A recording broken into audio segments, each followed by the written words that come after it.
नमस्कार दोस्तों, सभी पेंशन धारकों का एक बार फिर से स्वागत करते हैं। दोस्तों, इस वक्त की पेंशन धारकों के लिए बहुत ही महत्वपूर्ण और इम्पोर्टेंट खबरें निकलकर सामने आ चुकी हैं, जिसके बारे में दोस्तों आज की इस वीडियो के अंदर बात करने वाले हैं। जिसमें दोस्तों ईपीएस 95 पेंशन धारक, सरकारी कर्मचारी और राज्य कर्मचारी पेंशन धारकों के लिए बड़ी खबरें हैं। जी हाँ दोस्तों, आ गया उच्च पेंशन पर बड़ा मामला, बड़ी खबर। 83 लाख तक मिलेगा हायर पेंशन। जी हाँ दोस्तों, पेंशन भोगी 80 वर्ष की आयु तक जीवित रहते हैं तो दोस्तों पेंशन के रूप में मिलेंगे 83 लाख रुपए। जी हाँ दोस्तों, इसको लेकर आखिरकार क्या बड़ी खबर है, इसके बारे में आज की इस वीडियो के अंदर संपूर्ण रूप से जानकारी आप सभी को देंगे। साथ ही दोस्तों 18 महीने के डीए एरियर पर आप सभी के लिए बड़ा फैसला आया है। सरकार ने सरकारी कर्मचारियों के लिए बड़ी खुशखबरी जारी की है। 18 महीने के अटके पड़े डीए एरियर पर आखिरकार आप सभी के लिए बड़ा जवाब सरकार की तरफ से निकल कर सामने आ चुका है। इसके बारे में आज के इस वीडियो के अंदर बात करेंगे। साथ ही न्यूनतम पेंशन 7,500 प्लस डीए संभव नहीं है, इसको लेकर ईपीएस 95 पेंशन पर दोस्तों बड़ी रिपोर्ट हाल फिलहाल में निकलकर सामने आ चुकी है। इसके बारे में भी दोस्तों आज की इस वीडियो के अंदर बात करने की कोशिश करेंगे। साथ ही साथ दोस्तों आप सभी के लिए एनपीएस छादित कई अध्यापक सेवानिवृत्त हुए, कई जिलों के शिक्षकों ने अप्रप्रान खाते में धनराशि भी नहीं भेजी गई है। इसको लेकर दोस्तों यहाँ पर बड़ी खबर आप सभी के लिए हाल फिलहाल में निकल कर सामने आ सकती है। कहने के तो एनपीएस बहुत ही अच्छी है, किंतु सच्चाई क्या है, इसके बारे में बड़ी रिपोर्ट आई है। इसके बारे में भी आज की इस वीडियो के अंदर आप सभी को संपूर्ण रूप से जानकारी देने की कोशिश करेंगे।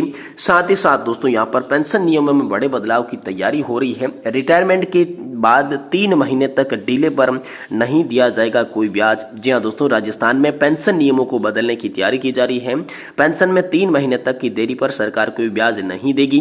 इससे ज्यादा देर हुई तो जीपीएफ दर पर दोस्तों आप सभी को ब्याज दिया जाएगा। तो दोस्तों राजस्थान के पेंशन धारकों के लिए भी दोस्तों अमर उजाला की ओर से बड़ी खबर निकलकर सामने आ चुकी है। इसके बारे में भी दोस्तों आज की इस वीडियो के अंदर बात करेंगे। यानी कि पेंशन को लेकर आई तमाम बड़ी खबरों की चर्चा आज की इस वीडियो के अंदर करेंगे।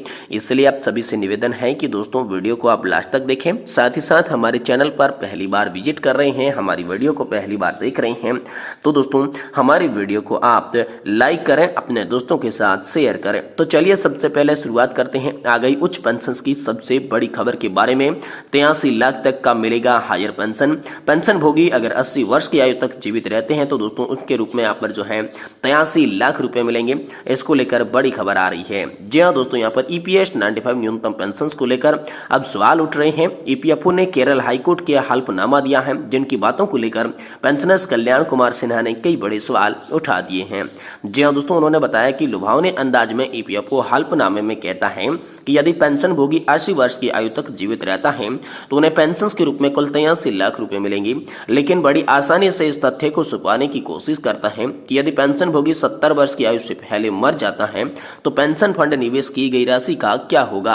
दोस्तों आपको बता दें कि ईपीएफओ ने अपने हल्फनामे में दोस्तों केरल हाईकोर्ट को बताया कि यदि वी आर बालू यदि 28.29 लाख रुपए उच्च पेंशन योजना से वापस लेते हैं तो उन्हें प्रति माह दोस्तों 31,000 रुपए उच्च पेंशन के रूप में अतिरिक्त राशि मिलेगी।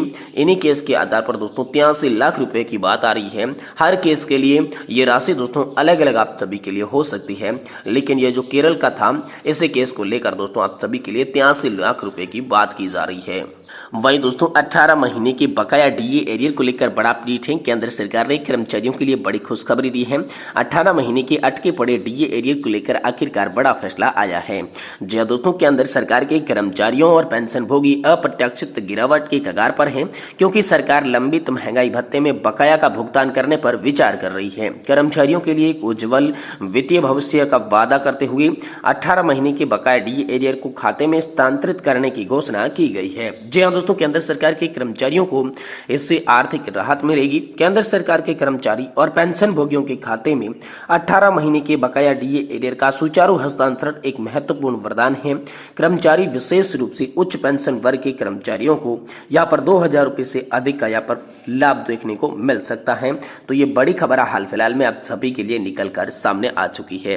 वहीं दोस्तों न्यूनतम पेंशन 7,500 प्लस डीए संभव नहीं है। इसको लेकर दोस्तों ईपीएस 95 पेंशन पर बड़ी न्यूज निकलकर सामने आई है। ईपीएस 95 पेंशन को लेकर तनाव कम नहीं है। अब पेंशनर्स रामकृष्ण पिल्लई ने EPS 95 pensioners foreign light fertilizer पर पोस्ट करके बेचैनी बढ़ा दी है। दोस्तों, त्रिपुरारी रत्न को संबोधित पोस्ट में कहा गया कि मेरा अटल राय है कि वर्तमान के नियम के हिसाब से न्यूनतम पेंशन 7,500 प्लस डीए संभव नहीं है। ध्यान में यह रखा जाए कि वर्तमान नियमों के अनुसार 7,500 रुपए पेंशन है, जो कि यहाँ पर अधिकतम बताई जा रही है। तो फिर न्यूनतम पेंशन 7,500 प्लस डीए कैसे हो सकती है? पेंशनर्स ने कहा तो फिर इतनी पेंशन में पैसे कहाँ हैं? सरकार करदाताओं के पैसे से अधिक पैसा खर्च नहीं करना चाहता। पिछले वास्तविक मूल्यांकन के अनुसार ईपीएस घाटे में है। सेविंग कम पेंशन स्कीम में डीए नहीं हो सकता। यदि ईपीएस अधिशेष में है तो वह उसे विशेष रूप से बोनस घोषित कर सकता है।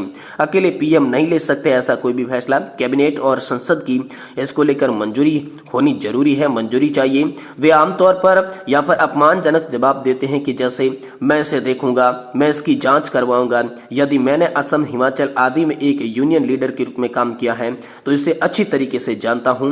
दोस्तों, यहाँ पर पीएफ सब्सक्राइबर के साथ कम से कम 5,000 पेंशन मिलनी चाहिए, इसको लेकर बड़ी खबर आई है। पेंशनर शशि नायर ने लिखा कि निजी क्षेत्र में हर मजदूर 12 घंटे मेहनत करके टैक्स देकर देश का नाम रोशन कर रहा है। मध्यम वर्ग के लोग केवल विकास के लिए काम कर रही है। असंगठित क्षेत्र में काम करने वाले प्रत्येक व्यक्ति को पीएफ सब्सक्राइबर से कम यहाँ पर जो है 5,000 रुपए पेंशन मिलनी चाहिए। और इसी मकसद के लिए दोस्तों आगे कर ईपीएस 95 पेंशन धारकों को बात रखनी चाहिए। साथ ही साथ दोस्तों अगली बड़ी खबर की बात करें तो कहने को तो दोस्तों एनपीएस बहुत अच्छी है, किंतु सच्चाई ये नहीं है। दोस्तों, यहाँ पर 1 अप्रैल 2005 के बाद नियुक्त एडेड माध्यमिक विद्यालय के कई शिक्षकों और कर्मचारियों की कटौती की धनराशि नेशनल पेंशन स्कीम के तहत उनके प्राण खाते में जमा नहीं होने के कारण उनके सामने नया संकट खड़ा हो गया है। जो शिक्षक और कर्मचारी 31 मार्च को सेवानिवृत्त हुए, उनमें से कई ऐसे खाते में जो है कटौती की धनराशि जमा नहीं करने से उनके देयक और 1 अप्रैल को नहीं मिले हैं। अब सेवानिवृत्त होने से बाद नहीं मिलेगा।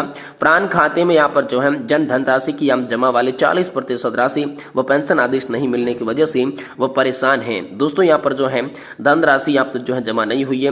दोस्तों, इसके लिए डिमांड भेजी गई है। प्रयागराज में 8, फतेहपुर में 9, मऊ में 1 तथा कई अन्य जिलों में एनपीएस से आच्छादित 31 मार्च को यहाँ पर सेवानिवृत्त हुए। प्रयागराज, कांस, बस्ती, कुशीनगर सहित कई जिलों में यहाँ पर प्राण खाते अपडेट नहीं हुए, जिससे धनराशि का अवगणत नहीं हो रहा है। दोस्तों, एनपीएस आच्छादित कई अध्यापक सेवानिवृत्त हुए। कई जिलों में शिक्षकों ने प्राण खाते में धनराशि जमा नहीं की गई। इसको लेकर दोस्तों यहाँ पर दैनिक समाचार पत्र की बड़ी रिपोर्ट आप सभी के लिए सामने आ चुकी है। आप देख सकते हैं यहाँ पर जो है इसकी बाकायदा तौर पर प्रति आप सभी के लिए उपस्थित करवा दी जा चुकी है। वहीं दोस्तों यहाँ पर जो है पेंशन को लेकर नियमों में बदलाव होने जा रहा है। राजस्थान में पेंशन नियमों को बदलने की बड़ी तैयारी की जा रही है, इसको लेकर बड़ी खबर है। दोस्तों, यहाँ पर गहलोत सरकार ने रिटायरमेंट के दिन पेंशन और इससे जुड़े बेनिफिट जारी करने के प्रावधान बनाई थी। देरी पर दोस्तों 9.5% ब्याज पेंशनर्स के खाते में जमा करवाने का क्लॉज भी शामिल किया गया था।